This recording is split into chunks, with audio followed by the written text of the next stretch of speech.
السلام علیکم ورحمۃ اللہ وبرکاتہ۔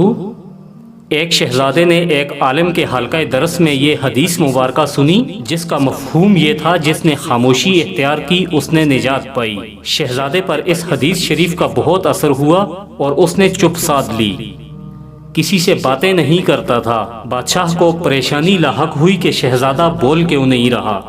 اس نے طبیبوں سے رجوع کیا۔ طبیبوں نے شہزادے کا معائنہ کرنے کے بعد کہا کہ بادشاہ سلامت، شہزادہ بالکل صحت مند ہے، لیکن باتیں نہ کرنے کی وجہ ہماری سمجھ میں نہیں آتی۔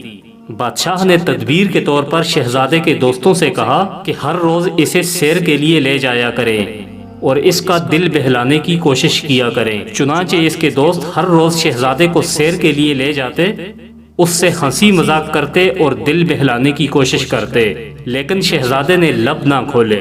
ایک دن شہزادہ اور اس کے دوست شکار کے لیے نکلے۔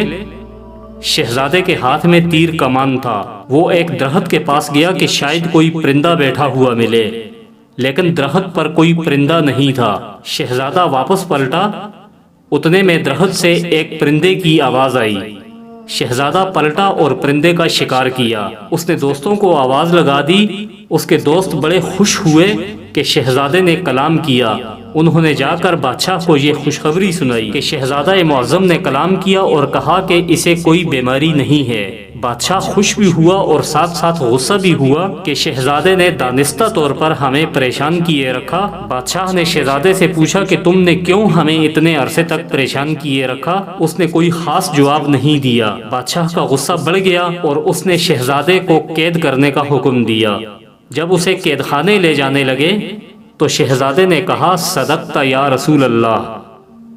ایک پرندے نے صدا لگائی تھی تو میرے ہاتھوں جان سے ہاتھ دھو بیٹھا، اب میں نے کلام کیا تو قید ہو رہا ہوں۔ زبان میں ہلاکت کا سامان پوشیدہ ہوتا ہے۔ انسان دیگر اعضاء کے مقابلے میں سب سے زیادہ گناہ زبان سے کرتا ہے۔ زبان اور شرمگاہ کی حفاظت پر جنت کا وعدہ ہے۔ جو انسان جتنا باتونی ہوتا ہے اتنا وہ غلطیاں کرتا ہے اور اس کی پکڑ ہوتی ہے، اس لیے خاموشی سلامتی کا قلعہ ہے۔ والسلام۔ اگر آپ کو یہ ویڈیو اچھی لگی ہے تو اس ویڈیو کو لائک کر دیجئے گا۔ اگر ایسی مزید ویڈیو آپ دیکھنا چاہیں تو ہمارے چینل کا آپ وزٹ کر سکتے ہیں اور اسے پلیز سبسکرائب کر دیجئے گا۔